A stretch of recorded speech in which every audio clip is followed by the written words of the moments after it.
मेरी हुकूमत है।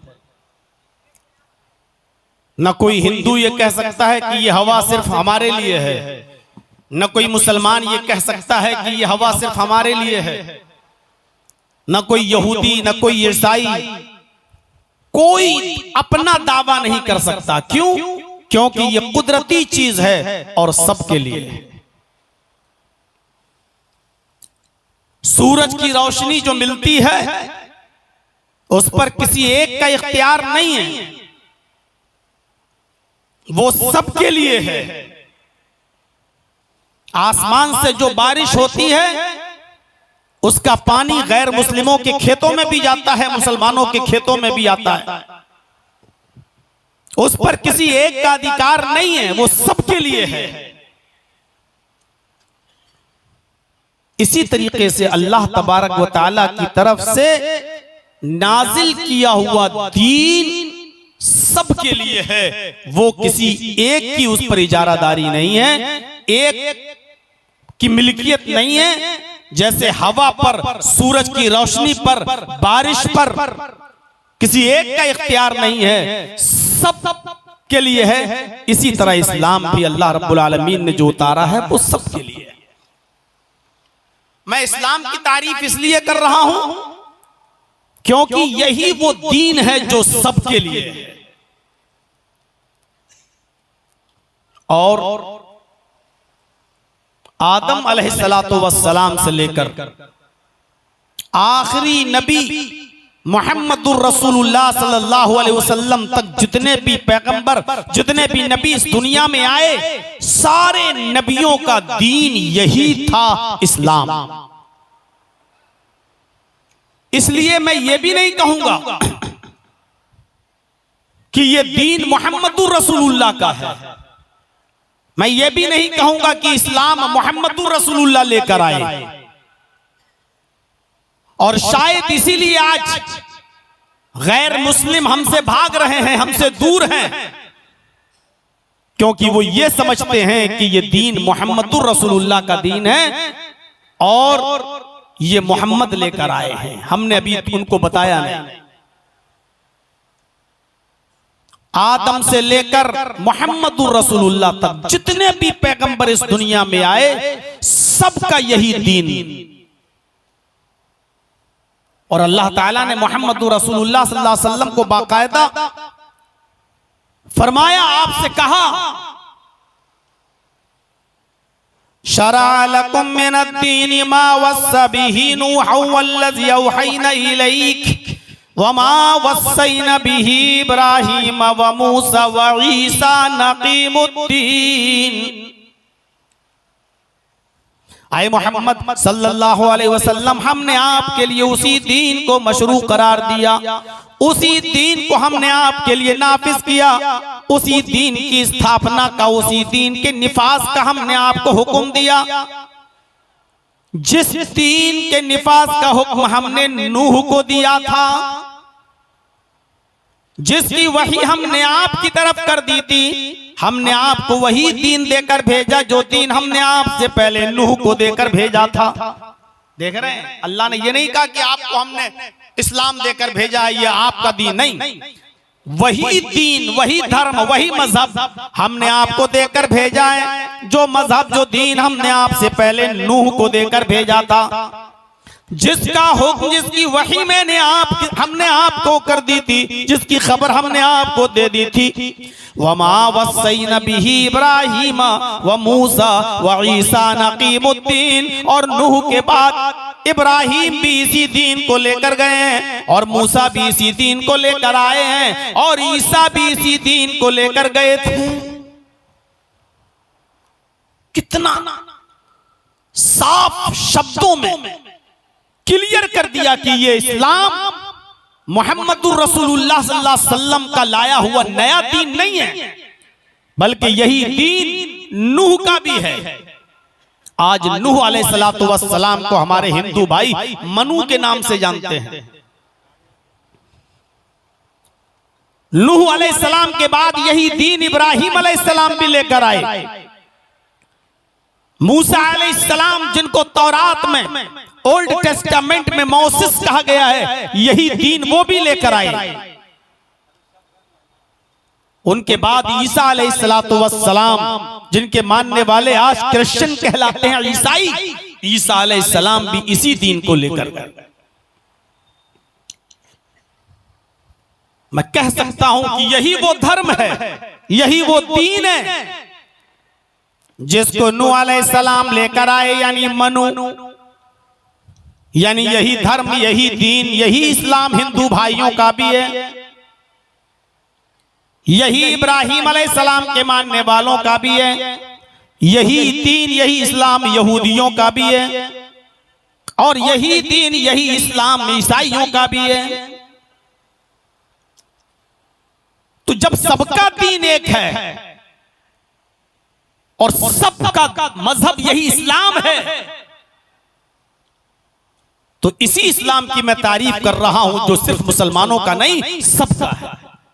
वमन यब्तगी गैरल इस्लामी दीनन, जिसने इस्लाम को छोड़कर कोई दूसरा दीन तलाश किया, फलन युक़बला मिन्हु, वो कबूल नहीं किया जाएगा, वो रिजेक्ट कर दिया जाएगा, उसके मुंह पे मार दिया जाएगा।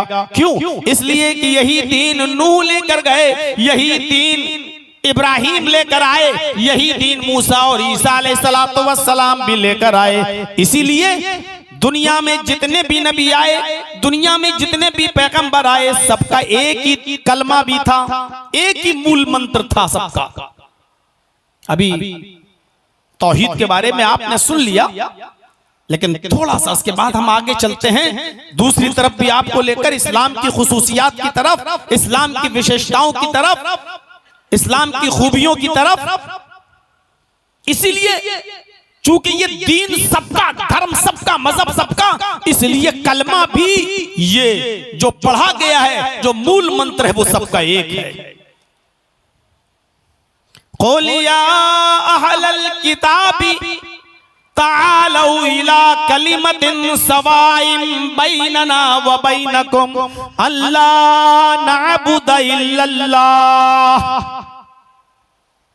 कुरान कितने साफ लफ्जों में ऐलान कर रहा है, आए मोहम्मद सल्लल्लाहु अलैहि वसल्लम, आप अनाउंसमेंट कर दीजिए, आप दुनिया वालों में कह दीजिए, आप यहूदियों से कह दीजिए, ईसाइयों से कह दीजिए, आप उन लोगों में ऐलान कर दीजिए जिनको किताब दी गई है, जो अहले किताब हैं, आप उनसे फरमा दीजिए, आए यहूदियों, आए ईसाइयों, आए वो लोगों जिनको आसमानी किताबें दी गई हैं, तालौ इला कलिमतिन सवाइन बैनना व बैनकुम, आओ एक ऐसे कलमे की तरफ, आओ एक ऐसे मूल मंत्र की तरफ जो हमारे और तुम्हारे दरमियान बराबर है। जो कलमा मेरा भी है वही आपका भी है, जो मंत्र मेरा है वो आपका भी है, जो मूल मंत्र आपका है वो मेरा भी है, जो कलमा आपका है वो मेरा भी है। आओ एक ऐसे कलमे की तरफ जो हमारे और तुम्हारे दरमियान बराबर है। ये कुरान दावत दे रहा है, जब तुम्हारा भी वही कलमा, मेरा भी वही कलमा, तो फिर झगड़ा किस बात का है, इख्तिलाफ किस बात का है। नूह इस दुनिया में आए तो कलमा पढ़ा जाता था, ला इलाहा इल्लल्लाह नूह रसूलुल्लाह। मूसा इस दुनिया में आए तो कलमा पढ़ा जाता था, ला इलाहा इल्लल्लाह मूसा रसूलुल्लाह। ईसा इस दुनिया में आए तो कलमा पढ़ा जाता था, ला इलाहा इल्लल्लाह ईसा रसूलुल्लाह। और जब मोहम्मदुर रसूलुल्लाह इस दुनिया में आए तो कलमा पढ़ा जाता है, ला इलाहा इल्लल्लाह मोहम्मदुर रसूलुल्लाह। देख रहे हैं आप, नूह का वही कलमा, मूसा का वही कलमा, ईसा का वही कलमा, मोहम्मदुर रसूलुल्लाह का वही कलमा। इसीलिए कुरान कह रहा है, आओ एक ऐसे कलमे की तरफ, तालौ इला कलिमतिन सवाइन बैनना व बैनकुम, आओ एक ऐसे मूल मंत्र की तरफ, आओ एक ऐसे कलमे की तरफ जो तुम्हारे और हमारे दरमियान बराबर है, वो तुम्हारा भी और हमारा भी है। कलमे का पहला जुज कभी नहीं बदला गया। ला इलाहा इल्लल्लाह अपनी असली शक्ल में उस वक्त से है जब से पैगंबरों, नबियों के आने का सिलसिला इस दुनिया में जारी हुआ है। ला इलाहा इल्लल्लाह कभी नहीं बदला गया। नबियों के हिसाब से दूसरा जुमला चेंज होता गया। नूह आए तो नूह रसूलुल्लाह, मूसा आए तो मूसा रसूलुल्लाह, ईसा आए तो ईसा रसूलुल्लाह, मोहम्मद आए तो मोहम्मदुर रसूलुल्लाह, लेकिन ला इलाहा इल्लल्लाह कभी नहीं बदला गया। इसलिए कहा गया एक ऐसे कलमे की तरफ आओ जो हमारे और तुम्हारे दरमियान बराबर है, और वो क्या है? अल्लाह नअबुदा इल्लल्लाह, कि हम अल्लाह के अलावा किसी की इबादत नहीं करेंगे। यही तो इस कलमे का मंत्र का मतलब ही यही है कि अल्लाह के अलावा कोई माबूद नहीं। ला इलाहा इल्लल्लाह, अल्लाह के अलावा हमारा कोई माबूद नहीं।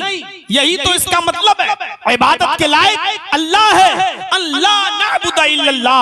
आए यहूदियों, तुम्हारा भी यही कलमा है कि अल्लाह के अलावा हम किसी की इबादत नहीं करेंगे। आए ईसाइयों, तुम भी इस बात को मानते हो कि अल्लाह के अलावा हम किसी की इबादत नहीं करेंगे।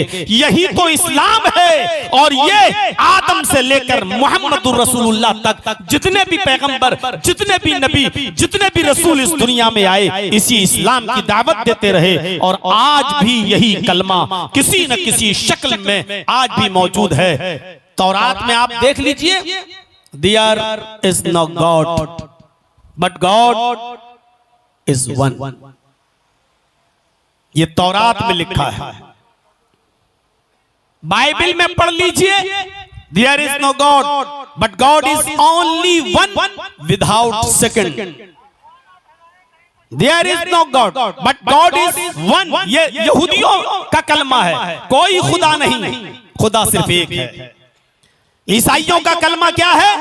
There is no God, कोई खुदा नहीं, but God is only one, सिर्फ एक है, विदाउट सेकंड, दूसरे को शरीक नहीं किया जा सकता, दूसरे के बगैर। हिंदू धर्म के अंदर भी यही कलमा है। पुरानी तकरीरें आप हमारी उठाकर सुन लीजिएगा, यूट्यूब पर पड़ी होंगी। एकम ब्रह्मा द्वितीय नास्ते ने नास्ते किंचन। एकम ब्रह्मा, एक ही ब्रह्मांड का रचयिता और रचनाकार है। इस ब्रह्मांड का बनाने वाला एक ही है। इस दुनिया का खालिक एक ही है। द्वितीय नास्ते, दूसरा नहीं है। ने बिल्कुल नहीं है। ना ना कतई नहीं है। किंचन, जरा सा भी नहीं है। इस दुनिया का, इस ब्रह्मांड का रचयिता और रचनाकार, क्रिएटर ऑफ यूनिवर्स, खालिक कायनात सिर्फ एक ही है, दूसरा नहीं, बिल्कुल नहीं, कतई नहीं, हरगिज नहीं, जरा सा भी नहीं। ला इलाहा इल्लल्लाह वहदहू ला शरीका लह, अल्लाह के अलावा हमारा कोई माबूद नहीं। वहदहू, वो अकेला है, तन्हे तन्हा है। ला शरीक लह, उसका कोई शरीक नहीं, उसका कोई साझी नहीं। आज भी यह मूल मंत्र अपनी जगह पर मौजूद है, कोई इसका इनकार नहीं कर सकता। इस्लाम की सबसे बड़ी खूबी यह है कि ये दीन तौहीद है, तौहीद का दर्स देता है। तौहीद पर तो सुन चुके हो, हम ज्यादा नहीं आपको ये दर्स देंगे, क्योंकि पूरी तकरीर आपने तौहीद और तौहीद की खूबियों पर सैयद महराज रब्बानी हाफिज़हुल्लाह से आप सुन चुके हैं। अल्लाह हमें अमल की तौफीक अता फरमाए। लेकिन बस इतना बताता हूं कि इस्लाम की बहुत सी खूबियां हैं जो दूसरे मजहब के अंदर नहीं पाई जाती हैं, वो इस्लाम के अंदर पाई जाती हैं। उसमें सबसे बड़ी खूबी यह है कि इस्लाम दीन तौहीद है। देखिए, तौहीद हिंदू धर्म में भी है, तौहीद ईसाइयों में भी है, तौहीद यहूदियों में भी है, और तौहीद इस्लाम में भी है। फिर आप कहेंगे फिर खुसूसियत क्या रही? जब सब में तौहीद है और इस्लाम में भी है, तो इसको खुसूसियत में आप कैसे जोड़ रहे हैं? तो इसकी खुसूसियत यह है कि दूसरे मजहब के अंदर तौहीद है, लेकिन तौहीद के साथ साथ शिर्क भी है, और इस्लाम के अंदर सिर्फ तौहीद है, शिर्क नहीं है। मुसलमान शिर्क करता है, ये एक अलग मसला है, लेकिन इस्लाम के अंदर शिर्क नहीं है, ये देखने की चीज। अब देखिए, हिंदू धर्म के अंदर कितनी बड़ी तौहीद है। अभी मंत्र पढ़ा मैंने, एकम ब्रह्मा द्वितीय नास्ते नास्ते किंचन, तर्जमा भी सुना दिया। अब यजुर्वेद का एक मंत्र देखिए, इससे बड़ी तौहीद कहां होगी? यचित्तियो यो पिम्मिम्मा नस्तस्मादे विशोरीरिशा, यचित्तियो यो पिम्मिम्मा, उससे मांगो। यो मानी इसमें इशारा बईद के लिए, वो यचित्ती मांगो, यो उससे, और 2 बार यो आ रहा है, यचित्तियो यो पिम्मिम्मा। बहुत बड़ा दिल पे पत्थर रखकर आज 2-4 मंत्र पढ़ रहा हूं। हाई कोर्ट का डायरेक्शन होने के बावजूद भी हम खिलाफ वर्जी कर रहे हैं कि नहीं पढ़ना है, लेकिन फिर भी पढ़ दे रहा हूं। यचित्तियो यो पिम्मिम्मा, मांगो उससे वही तो है। पिम्मिम्मा, सब कुछ देने वाला, झोलियां भरने वाला, नवाजने वाला, अता करने वाला। यचित्तियो यो पिम्मिम्मा, उससे मांगो वही है झोलियां भरने वाला, नवाजने वाला, देने वाला। नस्तस्मा देवी शौरी ऋषा, उसके अलावा कोई भी देवी देवता तुम्हें कुछ भी नहीं दे सकता। नस्तस्मा, नहीं दे सकता है कोई भी देवीशो, देवी देवता तुम्हें ऋषा कुछ भी, उसके अलावा कोई भी देवी देवता तुम्हें कुछ भी नहीं दे सकता। कितनी बड़ी तौहीद है। उससे मांगो, वही है दामन भरने वाला, वही है झोली भरने वाला, वही आता करने वाला, वही है नवाजने वाला। उसके अलावा कोई भी नहीं है देवी देवता जो तुम्हें कुछ भी दे सके। ईमानदारी के साथ बताइए कितनी बड़ी तौहीद है।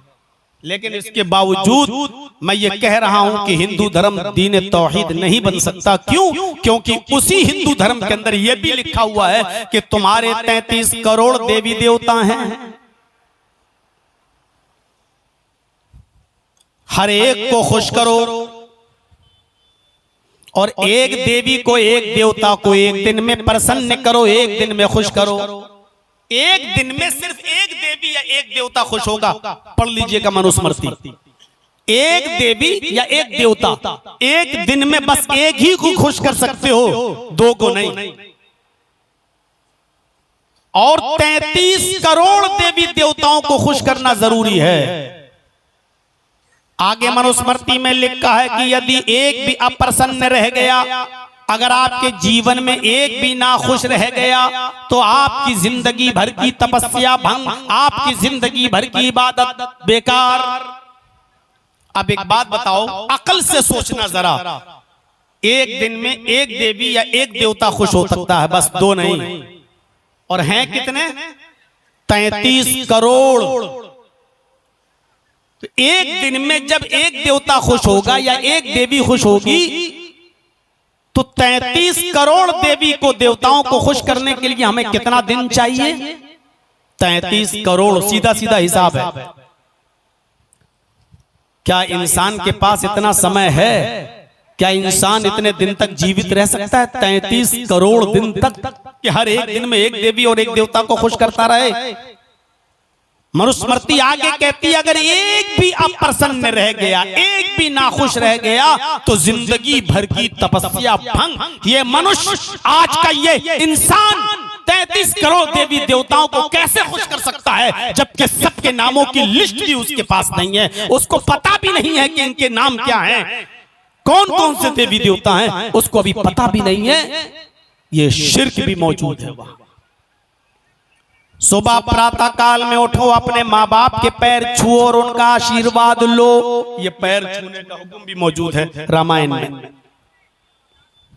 तो इसलिए जिस धर्म के अंदर दोनों बातें हों, एक तरफ ये कहा जा रहा हो कि उसी को पुकारो, उसी से मांगो, उसके अलावा कोई तुम्हें कुछ नहीं दे सकता, और दूसरी तरफ ये भी कहा जा रहा है कि तुम्हारे 33 करोड़ देवी देवता हैं, ये धर्म दीन तौहीद नहीं बन सकता है, क्योंकि इसके अंदर दोनों चीजें मौजूद हैं।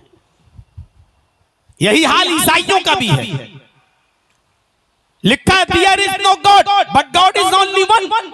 एक ही खुदा है, दूसरा नहीं। नो गॉड, कोई खुदा नहीं सिवाय एक के, विदाउट सेकंड। दूसरे को शरीक नहीं किया जा सकता। एक तरफ यह कहा जा रहा है कि तुम्हारा रब एक ही है, दूसरा नहीं। और दूसरी तरफ वही बाइबल ये कहती है I will pray the father he shall give the another compounder, मैं अपने पिता से, मैं अपने बाप से ये दुआ करूंगा कि वो तुम्हें दूसरा मार्गदर्शक दे, वो तुम्हें दूसरा रास्ता दिखाने वाला दे। ईसा अलैहिस्सलाम अपने रब को बाप कह रहे हैं, I will pray the father, मैं अपने बाप से ये दुआ करूंगा, मैं अपने बाप से ये प्रे करूंगा। यानी मैं अपने अल्लाह को ईसा अलैहिस्सलाम बाप बना रहे हैं बाइबल के आधार पर। कुरान की बात नहीं कर रहा हूं मैं, हदीस की बात नहीं कर रहा हूं मैं। तो एक तरफ ईसा अल्लाह को अपना बाप कह रहे हो और ये कह रहे हो कि मैं अपने बाप से दुआ करूंगा कि वो तुम्हें दूसरा मार्गदर्शक दे, रास्ता दिखाने वाला दे। I will not talk much with you, अब मैं तुमसे ज्यादा गुफ्तगू नहीं करूंगा, मैं इस दुनिया से जाने वाला हूं, जब तक मैं जाऊंगा नहीं इस दुनिया का शहजादा आएगा नहीं, मैं जाऊंगा तब इस दुनिया का शहजादा आएगा। The prince of this world come, his name will be Ahmad, इस दुनिया का शहजादा तशरीफ लाने वाला है जिसका नाम अहमद होगा। ईसा अलैहिस्सलाम ने अहमद नाम लिया बाइबल में, जो आज भी लिखा हुआ है। इसी लफ्ज अहमद को कुरान ने रिकॉर्ड करके वैसे ही बयान कर दिया कि ईसा अलैहिस्सलाम दुनिया में लोगों से कहते थे मुबश्शिरम बिरसूलिन याती मिन बाद इस्मुहु अहमद, लोगों मैं तुम्हें खुशखबरी देता हूँ, गुड न्यूज देता हूँ, शुभ समाचार सुनाता हूँ एक ऐसे नबी का जो मेरे बाद आएगा, इस्मुहु अहमद, उसका नाम अहमद होगा। लेकिन ईसा को अल्लाह को अपना बाप भी कह रहे हैं, इसलिए ईसाइयत भी दीन तौहीद नहीं हो सकती है। इस्लाम दीन तौहीद है। मुसलमान शिर्क करता है वो एक अलग मसला है, लेकिन कुरान में शिर्क नहीं मिलेगा, हदीस में शिर्क नहीं मिलेगा। आप ताज्जुब करेंगे, देख लीजिए जो हिंदू धर्म में कहा गया उसी को पुकारो, उसके अलावा किसी को नहीं, कोई देवी देवता तुम्हें कुछ नहीं दे सकता, इसी को कुरान ने कहा है वला तदउ मिन दूनिल्लाहि मा ला यनफउक वला यजुर्रुक फइन फअलत फइन्नका इज़म मिनज़ ज़ालिमीन। अल्लाह को छोड़कर तुम किसी ऐसी हस्ती को मत पुकारो जो तुम्हें ना नफा दे सकता है ना नुकसान पहुंचा सकता है। फइन फअलत फइन्नका इज़म मिनज़ ज़ालिमीन, अगर तू ऐसा करेगा तो जालिमों में लिखा जाएगा, अगर तू ऐसा करेगा तो तेरा शुमार जालिमों में होगा।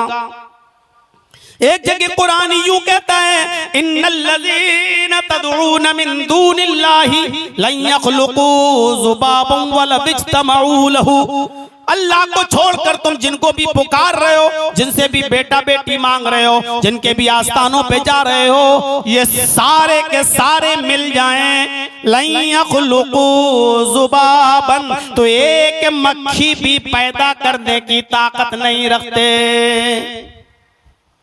क्लियर कर दिया, मना कर दिया, कुरान में शिर्क नहीं मिलेगा। मोहम्मदुर रसूलुल्लाह ने भी अपनी तालीमात से यह साबित कर दिया कि शिर्क मुझे भी पसंद नहीं है। लोग मक्के से मदीने की तरफ आ रहे हैं, औरतें घरों की छतों पर खड़ी हुई हैं, मंजर देख रही हैं। आज अल्लाह के नबी मक्के से मदीना तशरीफ ला रहे हैं। आज देखते हैं मोहम्मदुर रसूलुल्लाह की सवारी किसके घर पर रुकेगी। छोटी छोटी बच्चियां दफ बजा रही हैं, ढोल पे हाथ पीट रही हैं, दफ बजा रही हैं, और छोटी छोटी बच्चियां गीत गा रही हैं, और मदीने की औरतें अपने घरों की छतों पे चढ़ के देख रही हैं कि आज मोहम्मदुर रसूलुल्लाह की सवारी किसके घर पर रुकेगी। देखें आज ऊँटनी किसके घर पर रुकेगी। वो छोटी छोटी बच्चियां गीत गाते हुए कहती हैं तलाल बद्रु अलैना मिन सनयातिल बदाई वजब शुक्र अलैना मा दा लिल्लाहि दाई। आज अल्लाह का शुक्र अदा जितना भी करूं कम है। 14वीं रात का चांद आज मक्के से चमकता हुआ मदीने में तशरीफ लाया है। तलाल बद्रु अलैना मिन सनयातिल बदाई, फारान की चोटियों से आज बदरे कामिल चमका है। आज 14वीं का चांद चमका है। आज मोहम्मदुर रसूलुल्लाह मक्के से मदीना तशरीफ लाए हैं। ये छोटी छोटी बच्चियां गीत गा रही हैं, जब सवारी करीब आती है और उन बच्चियों के पास से आप गुजरते हैं तो वो छोटी छोटी 5-5, 6-6 साल की बच्चियां मोहम्मदुर रसूलुल्लाह को देखती हैं तो उनकी जबान से एक जुमला निकलने लगता है, वफीना नबियुन यअलमु मा फी गद। आज हमारे पास एक ऐसे नबी आए हैं जो कल की बात भी जानते हैं। सिर्फ इतना सा जुमला कह दिया इन बच्चियों ने, 6 साल की 5 साल की लड़कियों के मुंह से ये जुमला निकल गया, वो फीना नबियुन यअलमु मा फी गद। आज हमारे पास एक ऐसे नबी आए जो कल की बात भी जानते हैं, कल का इल्म भी रखते हैं, कल क्या होगा ये बता देते हैं। अल्लाह के नबी अपनी ऊंटनी से उतरते हैं और उन बच्चियों के पास आते हैं और उन बच्चियों से कहते हैं, आए बच्चियों ये जुमला पढ़ना छोड़ दो, ये बोलना छोड़ दो कि मोहम्मद कल की बात भी जानते हैं। हमारे दरमियान एक ऐसे नबी आए हैं जो कल की बात जानते हैं। दई हाज़िहिल कलिमात, इन कलिमात को छोड़ दो, तुम वही जुमले पढ़ो जो पहले पढ़ रही थी। तलअल बद्रु अलैना मिन सनयातिल वदाई वजब शुक्र अलैना मा दआ लिल्लाहि दाई। यही अदा करो, यही पढ़ो, ये मत कहो कि हमारे पास एक ऐसे नबी आए जो कल की बात भी जानते हैं। अल्लाह की कसम मुझे इस बात का इल्म नहीं है कि कल मेरे साथ क्या होगा, तुम्हारे साथ क्या होगा। मुझे कल का इल्म नहीं कि कल मैं जिंदा भी रहूंगा या कल जिंदा नहीं भी रहूंगा। मुझे इस बात का बिल्कुल इल्म नहीं है, मैं तंदुरुस्त भी रहूंगा या बीमार हो जाऊंगा, मुझे इस बात का भी इल्म नहीं है। आपने उन बच्चियों को ये जुमले अदा करने से रोक दिया। कुरान ने भी मना किया, नबी ने भी मना किया। इसलिए मैं कह सकता हूं कि इस्लाम दीन तौहीद है, क्योंकि तौहीद सिर्फ इस्लाम के अंदर मिलेगी, शिर्क नाम की कोई चीज नहीं मिलेगी। इस्लाम की दूसरी खुसूसियत यह है कि ये दीन रिसालत है। रसूल का सही तसव्वुर इस्लाम पेश करता है।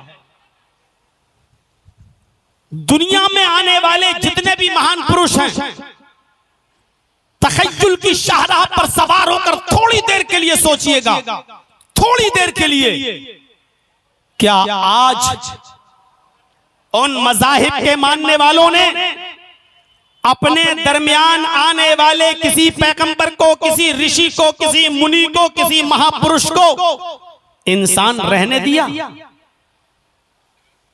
इंसानियत के मकाम से निकाल कर खुदा की कुर्सी पर लाकर बिठा दिया। किसी भी नाहिये से आप देख लीजिए और किसी भी मजहब को उठाकर देख लीजिए आप। यहूदियों को उठा लो, यहूदियों के नबी मूसा भी हैं और उज़ैर भी हैं, लेकिन यहूदियों ने उज़ैर को इंसान मानना छोड़ दिया और उन्होंने हजरत उज़ैर को खुदा का बेटा करार दे दिया।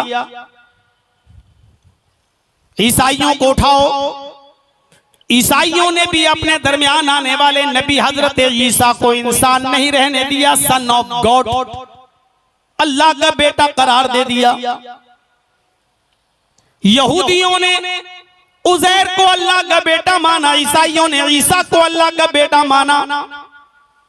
सिखों में चले जाइए, सिखों ने महावीर जी को, सिखों ने गुरु नानक को भगवान का दर्जा दे दिया। जाइए टेंपल पर, बहुत दूर नहीं, सिर्फ दिल्ली वाले गुरुद्वारे में चले जाइए जो चांदनी चौक पर बना हुआ है, और गुरु नानक की मूर्ति के नीचे लिखा होगा नानक भगवान। गुरु नानक एक इंसान थे, गुरु ग्रंथ एक बार मेरे हाथ लगी और मैं पढ़ रहा था तो गुरु ग्रंथ के सफा नंबर 320 पर मैं दंग रह गया। गुरु नानक का एक वाकया पढ़कर कि उनको पता चला कि एक मुसलमान आदमी के बहुत कंजूस है, बहुत कंजूस है, वो किसी गरीब की मदद नहीं करता, वो किसी गरीब को कुछ नहीं देता है, मक्खी चूस है वो, चमड़ी चली जाए लेकिन दमड़ी न जाए, जान चली जाए लेकिन 1 रुपया नहीं।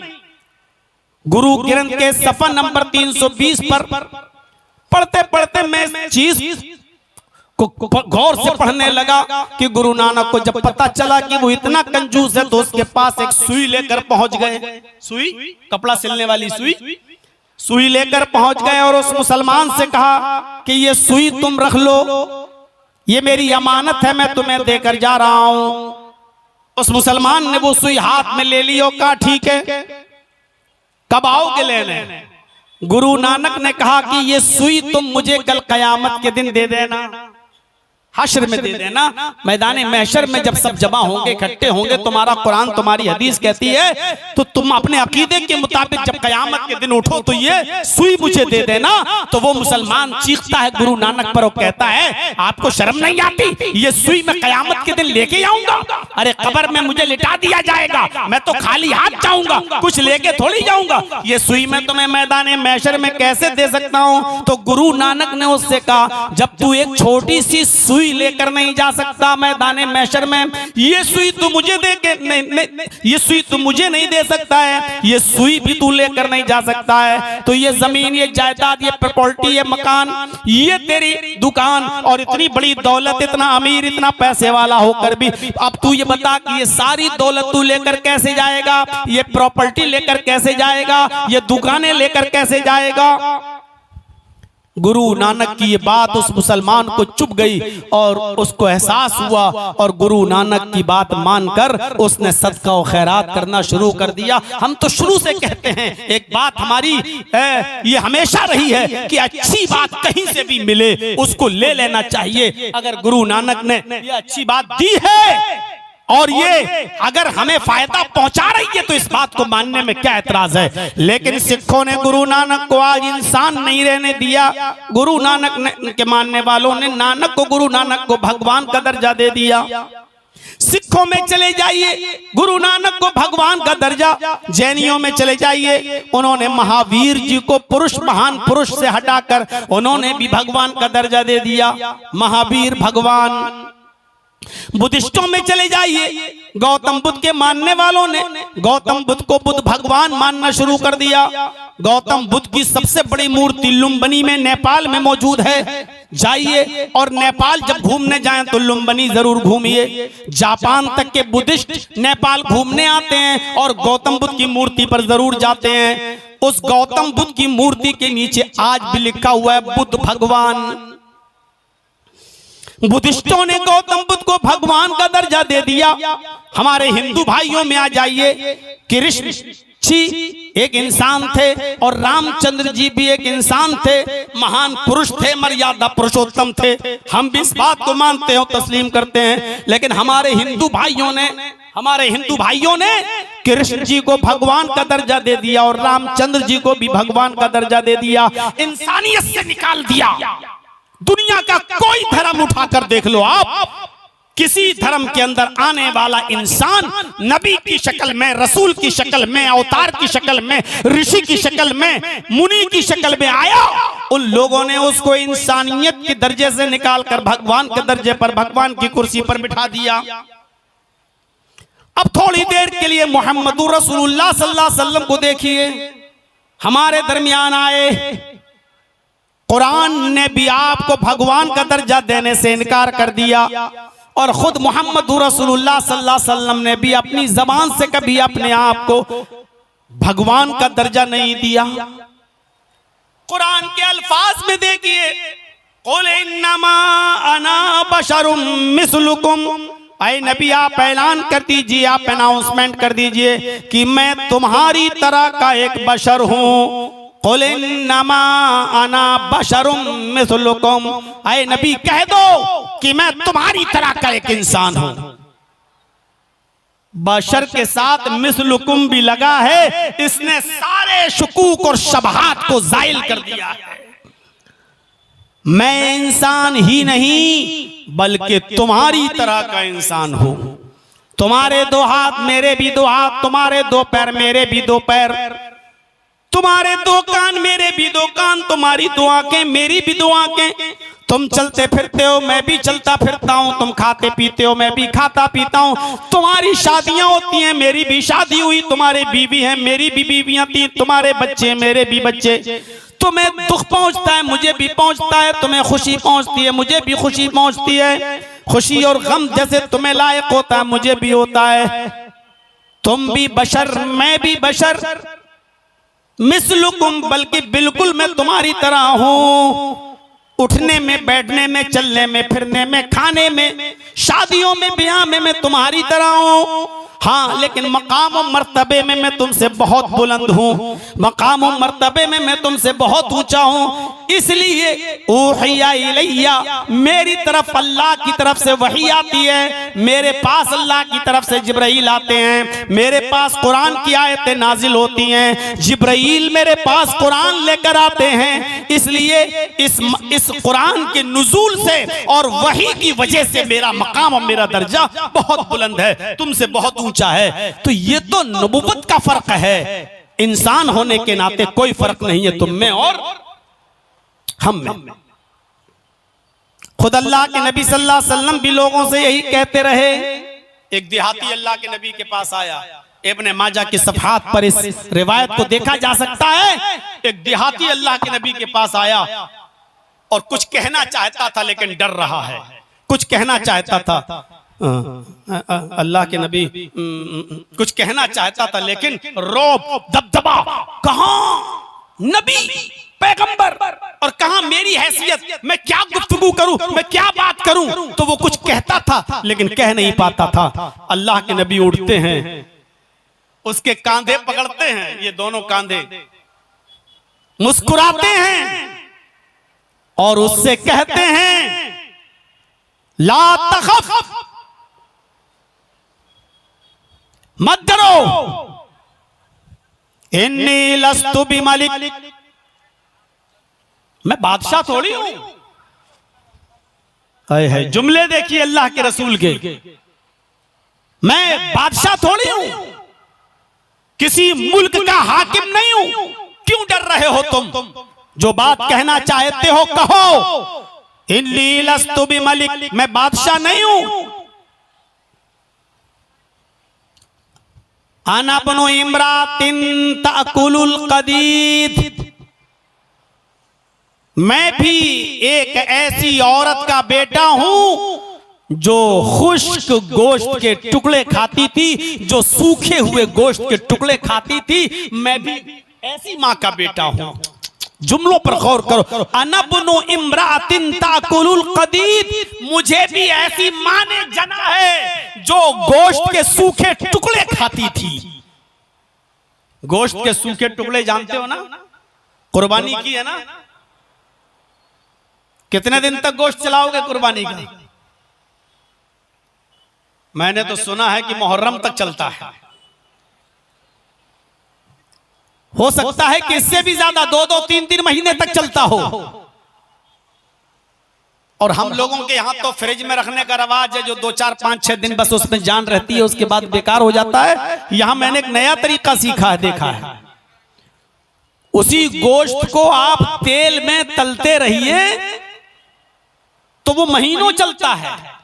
दूसरे दिन फिर थोड़ा कड़ा टाइट जरूर हो जाता है, लेकिन दूसरे दिन फिर तेल में उसको भून दीजिए, फिर वो सही। तीसरे दिन फिर से रोजाना तेल के अंदर भूनते रहिए और फिर इसको 1 साल तक भी रख सकते हैं, वो खराब नहीं होगा। ये मैंने यही मुझे पता चला है, माफ कीजिएगा, मुझे नहीं मालूम था कि 2-2 महीने और 3-3 महीने भी चल जाता है गोश्त। पहले तो बंगाल में मटिया बुरुज में गया तो पता चला कि लोग 6-6 महीने 8-8 महीने खाते हैं, तो मैं ताज्जुब करता था कैसे खाते हैं। तो वो भी रखने का तरीका है उनके पास। तो अल्लाह के नबी ने फरमाया कि मैं ऐसी मां का बेटा हूं जो गोश्त के सूखे टुकड़े खाती थी।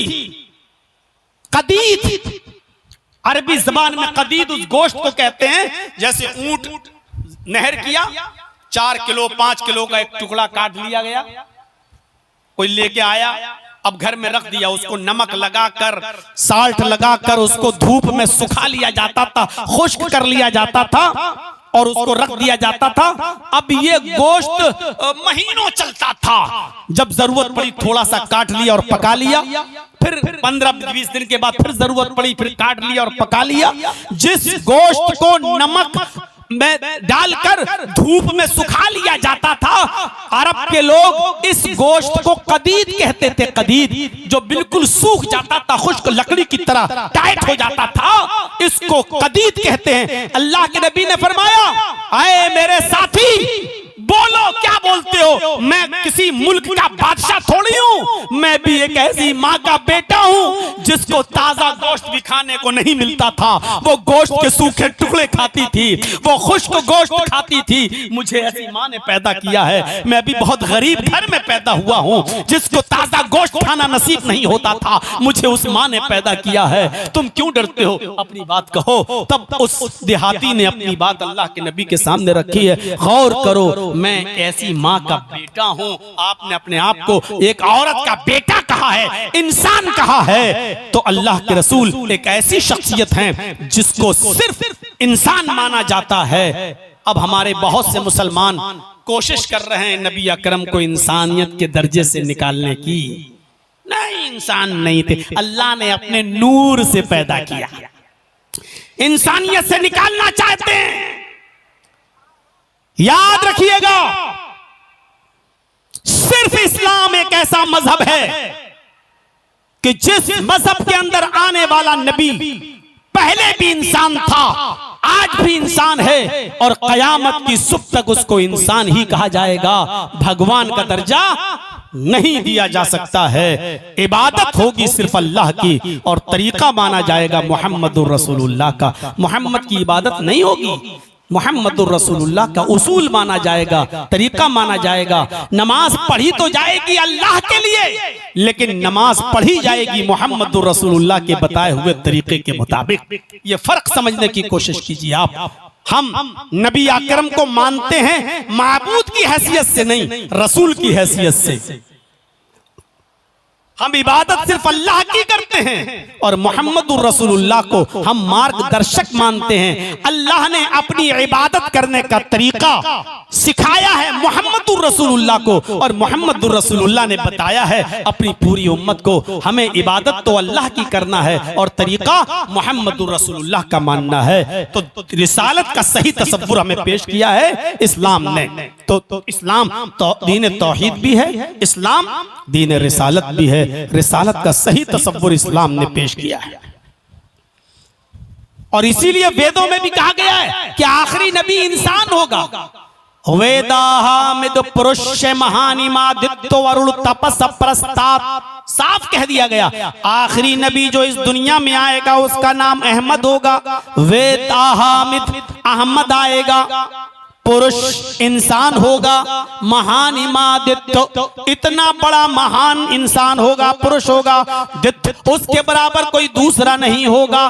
क्लियर कर दिया गया है कि आखिरी नबी इंसान होगा। अल्हम्दुलिल्लाह हम मुसलमान मोहम्मदुर रसूलुल्लाह को इंसान मानते हैं। आइए तीसरी खुसूसियत की तरफ आते हैं। अल्लाह ताला ने इस्लाम की तीसरी खुसूसियत ये दी है इस्लाम को कि ये दीन अदल है, अदल और इंसाफ।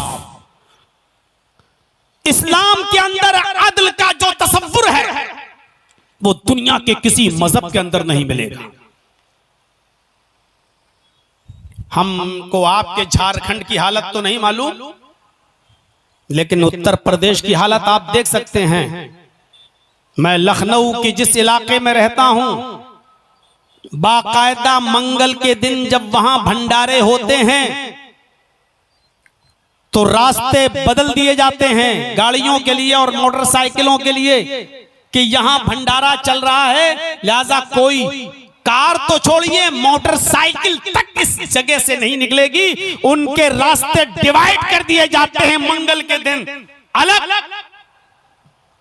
लेकिन हम मुसलमानों को पूरे साल नहीं, सिर्फ ईद और बकरीद के दिन भी ये कह दिया जाता है कि सड़क पर और रोड पर आपको नमाज पढ़ने की इजाजत नहीं। नमाज के लिए मस्जिदें होती हैं, शिफ्टों में नमाज पढ़िए, लेकिन सड़क पर यातायात को अगर रोका गया तो हम दूसरे ढंग से निपटना भी जानते हैं।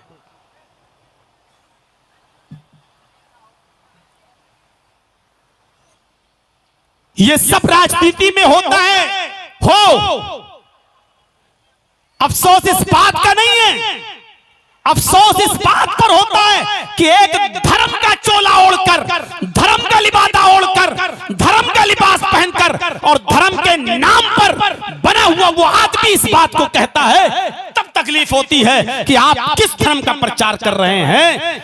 हमारे धर्म का उसूल सुनिए, हमारे मजहब का उसूल सुनिए। हमारा मजहब अदल व इंसाफ के लिए कितना सख्त कानून बनाता है। कहता है वला यजरिमन्नकुम शनआनु कौमिन अला अल्ला तादिलू। आए मुसलमानों, तुम्हें किसी कौम की दुश्मनी इस बात पर आमादा न कर दे कि तुम उनके साथ इंसाफ न करो। किसी भी मजहब का हो, किसी भी धर्म का मानने वाला हो, अगर वो हक पर है तो उसी के फेवर में बात करना, उसी के बारे में बोलना। इंसाफ का तकाजा यह है कि जो सच्चा हो उसी के बारे में बात करना। अभी एक हिंदू का एक मुसलमान का झगड़ा मेरे पास आ जाए, हमें कुरान ये कहता है कि जर्जीस ये मत देखना कि ये मुसलमान है, इसके खिलाफ हम फैसला नहीं करेंगे। ये देखना इन दोनों में सच्चा कौन है, इन दोनों में हक पर कौन है, इन दोनों में दलाइल के एतबार से मजबूत कौन है। फैसला तुम उसके हक में करना जो अदल पा रहा हो, जो उसका मुस्तहिक हो। इस्लाम की तारीखें भरी पड़ी हैं।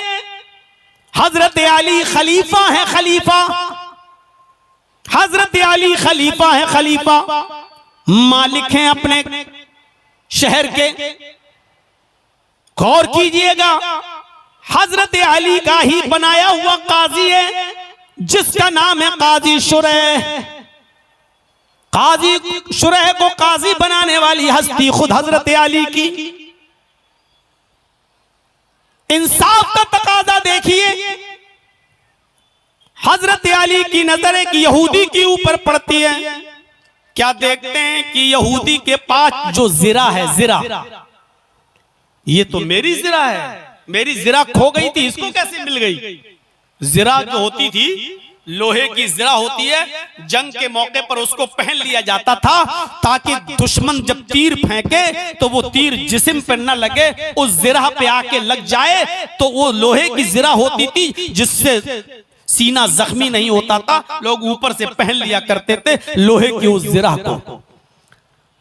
तो हजरत अली ने उस यहूदी के हाथ में जिरा देखी, उस यहूदी से कहा, आए यहूदी, ये जिरा तो मेरी है, तेरे पास कहां से आ गई। उस यहूदी ने कहा, आए अली, आप झूठ बोल रहे हैं, ये जिरा मेरी है। अच्छा गौर करो, जिसने कभी जिंदगी में झूठ ना बोला हो और उसके मुंह पर आप अचानक कह दें कि तुम झूठ बोल रहे हो, उसको कितना गुस्सा आएगा। आप मुझे चिढ़ा रहे हैं। उस यहूदी ने कहा, अली आप झूठ बोल रहे हैं, ये जिरा मेरी है। हजरत अली ने कहा, इस जिरा को मेरे बेटे पहचानते हैं, मेरा गुलाम पहचानता है। उस यहूदी ने कहा, आप झूठ बोल रहे हैं, ये जिरा मेरी है। हजरत अली ने कहा, नहीं दोगे। उस यहूदी ने कहा, नहीं दूंगा। हजरत अली ने कहा, ठीक है, फिर मैं अदालत से ले लूंगा, मैं कोर्ट में तुम्हारे खिलाफ मुकदमा दायर करूंगा। हजरत अली खलीफा है, लेकिन इसके बावजूद चाहते तो एक इशारा करते और लोग उस यहूदी से जिरा छीन कर हजरत अली को देते और इस यहूदी से कहते, कमीने तू अली को झूठा कह रहा है, शर्म नहीं आती, खलीफा को झूठा कह रहा है, अमीरुल मोमिनीन को झूठा कह रहा है। लेकिन हजरत अली ने किसी को नहीं उकसाया, कहा मैं अदालत से जिरा ले लूंगा, मुकदमा तेरे खिलाफ दायर करूंगा, क्योंकि मेरे पास गवाह है, मेरा बेटा इस जिरा को पहचानता है, मेरा गुलाम इस जिरा को पहचानता है, लिहाजा ये जिरा तो मेरी है, अदालत से मुझे मिल जाएगी। हजरत अली ने मुकदमा दायर कर दिया उस यहूदी के खिलाफ कि उस यहूदी के पास मेरी जिरा है, वो यहूदी मेरी जिरा नहीं दे रहा है। नोटिस पहुंच गया यहूदी के पास, आओ। यहूदी कटघरे में खड़ा है। काजी शुरैह ने हजरत अली से कहा है कि मुद्दई आप है, दावा आपने किया है, आप बताइए आपकी प्रॉब्लम क्या है। हजरत अली ने कहा, काजी साहब, इस यहूदी के पास एक जिरा है, जो अब भी वो लेकर आया है। इसी जिरा के बारे में मेरी बहस है। ये जिरा मेरी है, लेकिन ये मेरी जिरा देने से इनकार कर रहा है। मैं चाहता हूं कि ये मेरी जिरा दे दे।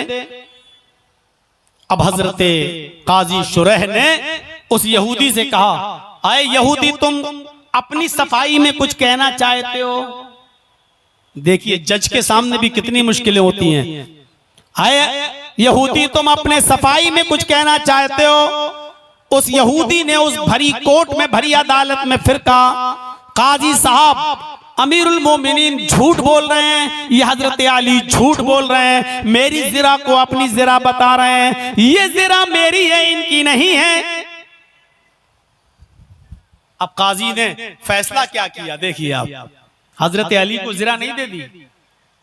हजरत अली से कहा, आए अली, तुम कहते हो ये मेरी जिरा है, यहूदी कह रहा है ये मेरी जिरा है।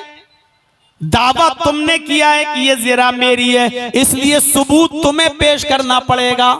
सबूत तुम्हें पेश करना पड़ेगा कि ये जिरा तुम्हारी है। लिहाजा अपने जिरा होने की गवाही के लिए कोई गवाह पेश करो। हजरत अली ने झट से अपने बेटे को खड़ा कर दिया और बेटे ने गवाही दी, काजी साहब, मैं हजरत अली का बेटा हसन हूं और मैं गवाही देता हूं कि इस यहूदी के पास जो जिरा है ये मेरे अब्बू की जिरा है, ये हजरत अली की जिरा है, ये मेरे बाप की जिरा है। काजी शुरैह ने जब हसन की ये गवाही सुनी तो हजरत अली को देखते हुए फौरन टोक दिया और कहा, अमीरुल मोमिनीन होंगे आप अपने घर के,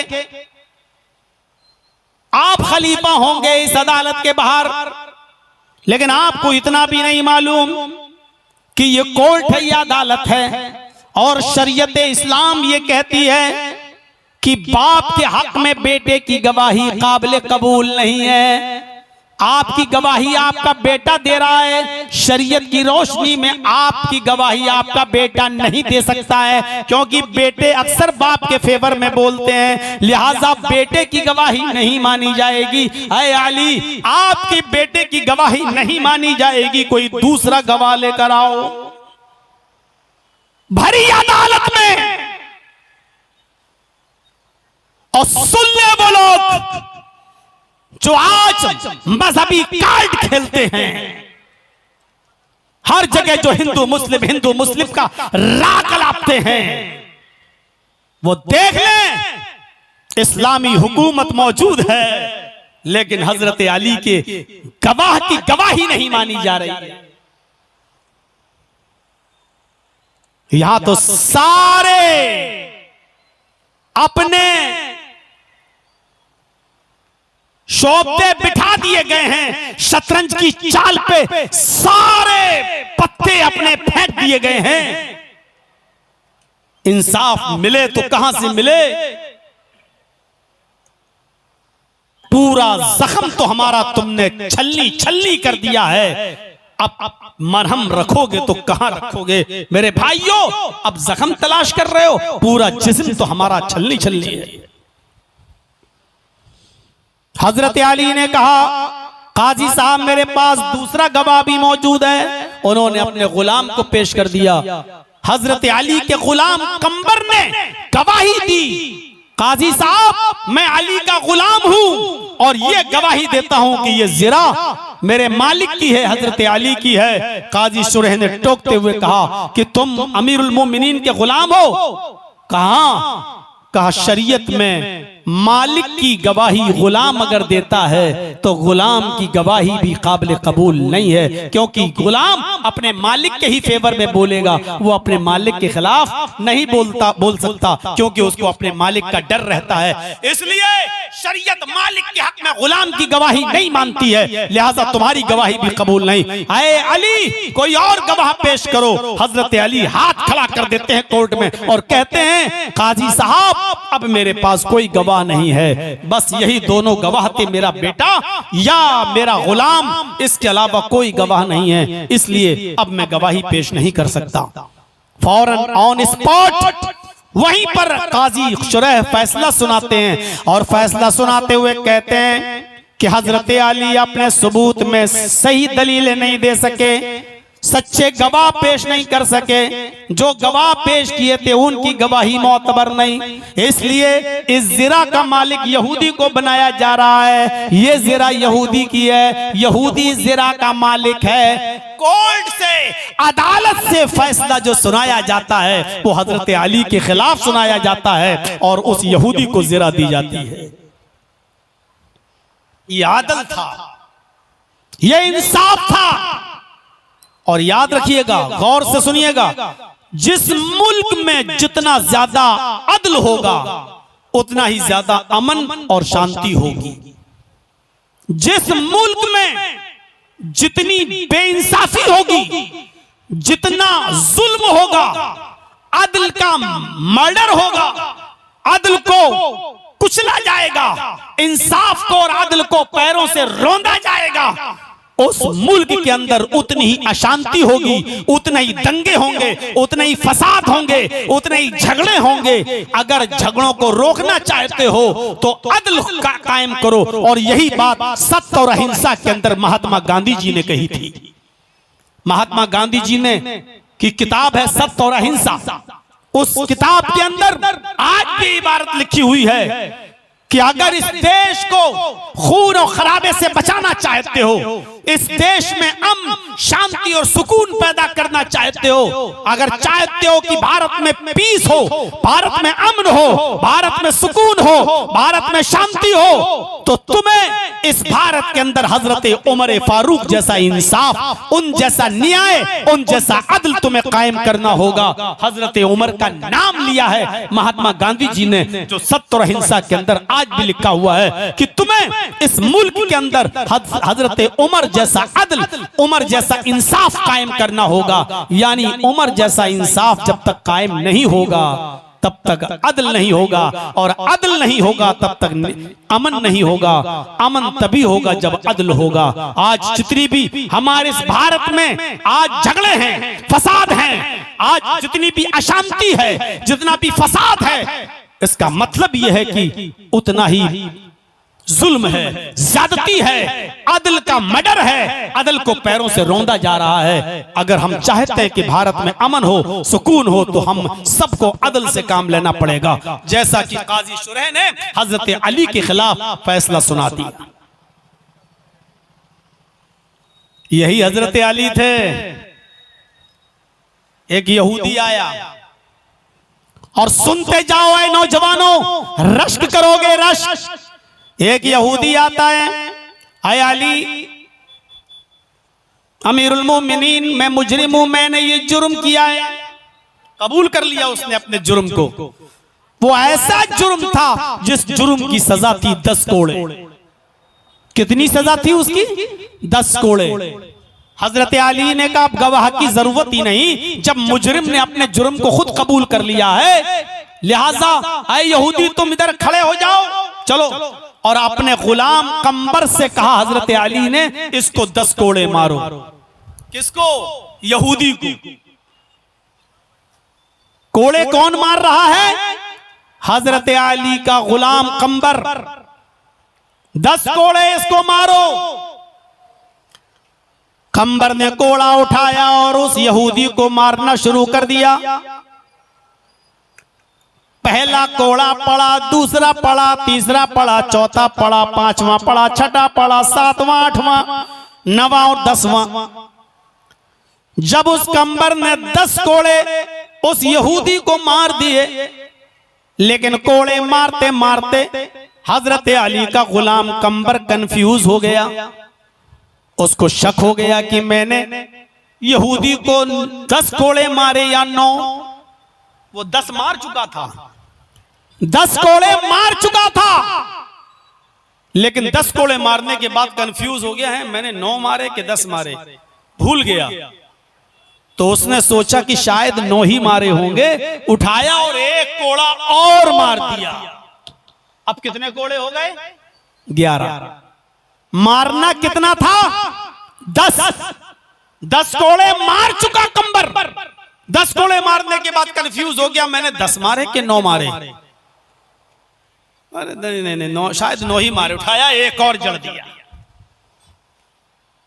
यहूदी ने कहा अमीरुल मोमिनीन मेरे ऊपर जुल्म हुआ है, आपके गुलाम कंबर ने मुझे 11 कोड़े मारे हैं, एक कोड़ा ज्यादा मार दिया है। लिखे कोई ईमानदार मीडिया, अगर वो किसी की हड्डियों पर नहीं पलता है तो,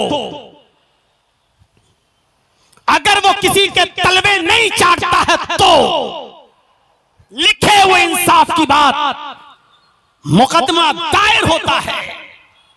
हजरत अली ने कहा कंबर तुम्हारे खिलाफ इस यहूदी ने मुकदमा दायर किया, इधर आओ। यहूदी क्या बात? कहा आपके गुलाम ने मुझे 11 कोड़े मारे हैं, जबकि इस जुर्म की सजा 10 कोड़े थी।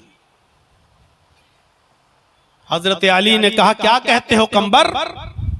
कंबर ने कहा हो सकता है मैंने 10 मारा था, लेकिन मैं भूल गया, कंफ्यूज हो गया कि 10 मारे कि 9 मारे, तो मैंने एक और मार दिया, लेकिन मुझे शक था कि 9 मारे कि 10, लेकिन अब ये कह रहा है तो हो सकता है कि इसकी बात सही हो। याद रखिएगा, जब किसी को 2 महीने 3 महीने 10 महीने की सजा हो जाए 1 साल की, और जेल में अगर वो डाल दिया जाए, तो कैदी अपने दिन बड़े गौर से गिनता है। आज 60 दिन हो गए, 61 हो गए, 62 हो गए, 63 हो गए, 64 हो गए, वो एक एक दिन गिनता रहता है, कभी कभी घंटे भी गिनता रहता है। जो लोग जेल की सलाखों में गए उनको अच्छी तरीके से मालूम होगा कि वो दिन भी गिनते रहते हैं कि मेरे कितने दिन हो गए।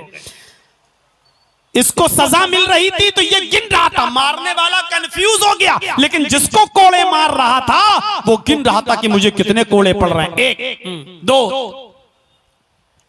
उस इमाम से पूछो बेचारे से जो ईद की नमाज पढ़ाता हो, मुक्तदियों को क्या, मुक्तदियों को तो बस अल्लाहु अकबर कहना पड़ता। उस इमाम से पूछो जिसको बेचारे को 7 बार करना हो,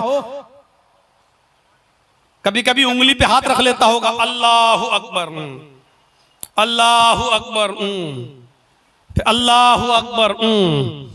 उससे पूछो कि 7 की 8 ना हो जाएं या 7 की 6 ना हो जाएं, या तो 10 कोड़े मारे, वो गिन रहा 1 2 3, और जैसे ही 11वां लगा उसने कहा अमीरुल मोमिनीन 11 कोड़े मारे। हजरत अली ने कहा कंबर क्या कहते हो? एतराफ कर लिया, हो सकता है 11 हो गए हो, मुझे शक था। कहा शक था? उसको यकीन है और तुम्हें शक है, तो यकीन वाले की बात ज्यादा मानी जाएगी, लिहाजा तुम खड़े हो जाओ। और उस यहूदी से कहा इधर आओ। काश मीडिया बताती आज के इन पॉलिटिकल नेताओं को कि ये इंसाफ था। हजरत अली ने उस यहूदी को कोड़ा दिया और कहा क्या यहूदी, इसने 1 कोड़ा तेरे जिस्म पर मारा है ज्यादा, ये कोड़ा पकड़ और जितनी जोर से उसने तुझे कोड़ा मारा है तू भी मेरे गुलाम कंबर को 1 कोड़ा मार दे, मार। और उस यहूदी ने पूरे मजमे के सामने हजरत अली के उस गुलाम कंबर को 1 कोड़ा जड़ा है, 1 कोड़ा रसीद किया, 1 कोड़ा मारा। पूरे मजमे ने देखा, पूरे समाज ने देखा, पूरी सोसाइटी ने देखा। ये इस्लाम की खुसूसियात है कि वो अदल से काम लेता है, वो इंसाफ से काम लेता है। हिंदू मुस्लिम नहीं देखता, यहूदी ईसाई नहीं देखता। आज मुसलमानों में ये चीज आ गई हो अलग बात है, लेकिन इस्लाम इस बात की तालीम नहीं देता कि तुम ये सब चीजें देखो। अदल की बात करो, इंसाफ की बात करो, जिसका हक हो उसको हम और आप क्या अदल करेंगे, और गैर मुस्लिमों के साथ क्या न्याय और इंसाफ करेंगे, उनके साथ हम क्या अदल करेंगे। हम अपनी औलाद के साथ अदल नहीं कर सकते, हम अपनी बेटियों को अपनी विरासत में हक नहीं दे सकते, हम अपनी बहनों का हक नहीं दे सकते। इस कौम से क्या उम्मीद लगाई जाए कि ये गैर मुस्लिमों का हक अदा करेगी, इनके साथ इंसाफ करेगी। जो कौम अपनी बेटियों को 50,000 1 लाख की गाड़ी देकर 2-3-4 लाख रुपए का जहेज देकर अपनी जमीन और जायदाद और विरासत से महरूम कर देती हो, अपनी बेटियों अपनी बहनों का हक मार के खा जाती हो, उस कौम से ये उम्मीद नहीं लगाई जा सकती है कि वो गैर मुस्लिमों के साथ अदल करेगा और इंसाफ करेगा। दाढ़ी रख ली लंबी, सऊदी अरब का रुमाल डाल लिया, क्या मेरी बेटी की शादी है, क्या दे रहा? 4 व्हीलर दे रहा हूं, हज करके आया है, लंबी दाढ़ी रख ली, हाजी बन गया, सऊदिया का रुमाल गले में डाला, बेटी की शादी, क्या दे रहे हो? 4 व्हीलर दे रहा हूं साहब, 4 व्हीलर। और मुंह में पान होगा तो कहेगा 4 व्हीलर दे रहा हूं साहब, 4 व्हीलर। 4 व्हीलर देने के बाद अब तू आजाद हो गया, अब वरासत से महरूम हो जाएगी तेरी बेटी है? अपनी बेटियों का हक मार के खाने वालों, अपनी बहनों का हक मार के खाने वालों, क्या तुमसे उम्मीद लगाई जाए कि गैर मुस्लिमों के साथ इंसाफ करोगे? सोचिए सही। यही काजी शुरैह हैं, इनका बेटा यहूदी लड़के से लड़ लिया और झगड़ लिया। अब ये घर पे आए, बाप ने पूछा काजी साहब ने, बेटे कुछ परेशान लगते हो? कहा अब्बू एक यहूदी बच्चे से झगड़ा हो गया मेरा, ये बात थी। कहा अच्छा, तो कहा कि मैं मुकदमा दायर करने जा रहा हूं उस यहूदी लड़के के लिए, और आप जज होंगे, आप काजी होंगे, आप पहले देख लो कानूनी दांव पेच, आप देख लो क्या मैं मुकदमा जीत जाऊंगा?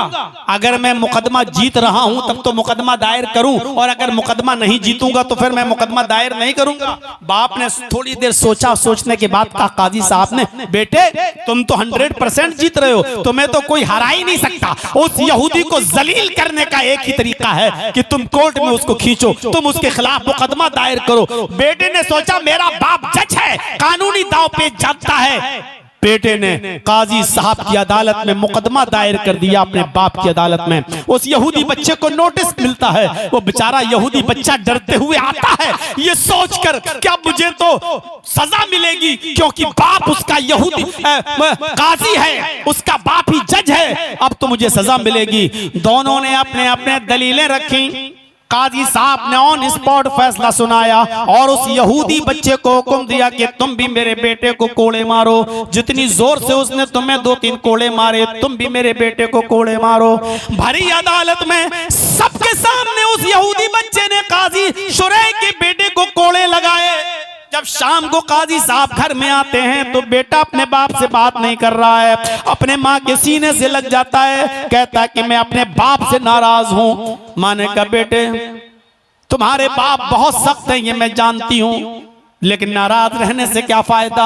इधर बाप की आंखों में आंसू हैं काजी शुरैह के, वो अपने बेटे को पकड़ के सीने से लगाना चाहते हैं, लेकिन बेटा कहता है कि दूर हट जाओ, मैं तुमसे बात करना गवारा नहीं करता, भरे मजमे में तुमने आज मुझे जलील कर दिया है। काजी शुरैह रोते हुए कहते हैं मेरे बेटे कसम है उस जात की जिसके कब्जे में मेरी जान है, तू मुझे बड़ा प्यारा है, तू मुझे बड़ा महबूब है, लेकिन आज इस बात की गवाही मैं देता हूं कि मैं जिस कुर्सी पर बैठा हूं उस पर इंसाफ करना मुझे तुझसे भी ज्यादा महबूब है। अदल करना और इंसाफ से काम लेना मुझे तुझसे भी ज्यादा वो प्यारा है। मैं आज तेरी आंखों से आंसू देखना गवारा कर लूंगा और तेरी नफरत को झेलना गवारा कर लूंगा, लेकिन आज की ये नफरत और आज की ये आंसू उस दिन के आंसुओं से बेहतर होगा जिस दिन कोई किसी का पुरसाने हाल नहीं होगा और नफ्सा नफ्सी का आलम होगा। मेरे भाइयों काजी शुरैह अपने बेटे के खिलाफ फैसला सुनाते हैं और यहूदी बच्चे को अपने बेटे को कोड़ा मारने का हुक्म देते हैं। ये आदल और ये इंसाफ सिर्फ इस्लाम की तालीमात में ही मिलेगा। इस्लाम की तालीमात में अगर आदल है और इंसाफ है आज भी तो मुझे बताओ, भजन ऊंची आवाज में गाए जा सकते हैं, जय श्री राम के नारे ऊंची आवाज में लग सकते हैं, मंदिरों से ऊंची आवाज में भजन की और कथाओं की आवाजें आ सकती हैं, कथाएं बाहर रोड पर बड़े आराम से की जा सकती हैं, तो फिर मस्जिदों में 2 मिनट की आजान से कौन सी तकलीफें हो रही हैं? अगर इंसाफ है तो सबके साथ क्यों नहीं है? अगर इंसाफ करो तो सबके साथ करो। मैं नहीं कह रहा हूं कि हमें लाउड स्पीकर से जोर से आवाज अजान देने के लिए इजाजत दो, बिल्कुल नहीं। मैं कहता हूं कि लाउड स्पीकर को बंद कर दो। चलो मैं सबसे पहले इस बात का हकदार हूं, आवाज उठाता हूं कि बंद कर दो माइक, लेकिन फिर ये माइक हर जगह से बंद होना चाहिए, हर जगह से आवाज बंद होना चाहिए। अगर सड़क पे नमाज पढ़ने पर तुम्हें कोई एतराज है, और होना भी नहीं चाहिए, इस्लाम भी नहीं कहता कि तुम रास्ता रोक कर नमाज पढ़ो, हम भी इसके खिलाफ है, नहीं होना चाहिए। लेकिन मैं पूछना चाहता हूं, सिर्फ नमाजों ही से दिक्कत है तो फिर भंडारों से क्यों नहीं है, फिर कांवड़ियों की यात्राओं से क्यों नहीं है, फिर इन तमाम चीजों से क्यों नहीं है? फिर तो ये सारे के सारे एतराजात तो होंगे और आवाजें तो उठाई जाएंगी। मेरे भाइयों, अगर नमाज पढ़ने पर पाबंदी लगा सकते हो, लगाओ, शौक से लगाओ, खुशी खुशी लगाओ। हम 2 मर्तबा में नमाज पढ़ लेंगे, 3 मर्तबा में नमाज पढ़ लेंगे, लेकिन ये पाबंदी फिर आप अपने मजहबी लोगों में भी लगाओ, अपने धार्मिक लोगों में के ऊपर भी लगाओ। फिर ये रास्ते जो वो लोग जाम करते हैं उन पर भी लगाओ। मेरे भाइयों, ये कहां का इंसाफ है कि ये कहो कि अगर सड़क पे नमाज पढ़ी गई तो डंडों से तुम्हारा इलाज किया जाएगा, और कांवड़िए अगर सड़क पर जाएं तो हेलीकॉप्टर से उनके ऊपर फूलों की बारिश की जाएगी। ये अदल नहीं है, ये इंसाफ नहीं है। और जिस मुल्क के अंदर अदल और इंसाफ नहीं होता है, उस मुल्क के अंदर शांति भी नहीं होती है। शांति के लिए जरूरी है कि अदल हो और इंसाफ और न्याय हो, तभी उस मुल्क के अंदर शांति भी होगी। तीसरी चीज, चौथी चीज की तरफ थोड़ा सा और इशारा, इस्लाम दीन अदल है। तीसरी चीज, इस्लाम दीन सहल है, बहुत आसान दीन है। सख्ती है इसके अंदर, मैं ये नहीं कह रहा हूं सख्ती नहीं है, सख्ती तो इतनी है कि नमाज किसी भी हाल में नहीं छोड़ सकते हो। कितनी सख्ती है, किसी भी कंडीशन में नमाज नहीं छोड़ सकते हो। 6 लड़कियों के बाद अल्लाह ने एक बेटा दिया, कितनी खुशी है। आज बेटा हुआ है, कितनी खुशी। इधर बेटा हुआ, खुशी में आप झूम रहे हैं, उधर अजान की आवाज, चलो नमाज पढ़ने। इतनी बड़ी खुशी मिली है, लेकिन नमाज नहीं छोड़ सकते हो। 6 बेटियों के बाद अल्लाह ने एक बेटा दिया था, 12 साल का हुआ, 15 साल का हुआ, आज उस बेटे का इंतकाल हो गया। बेटियां तो बची, बेटे का इंतकाल, कितना बड़ा पहाड़ टूटेगा आपके ऊपर, बताइए आप।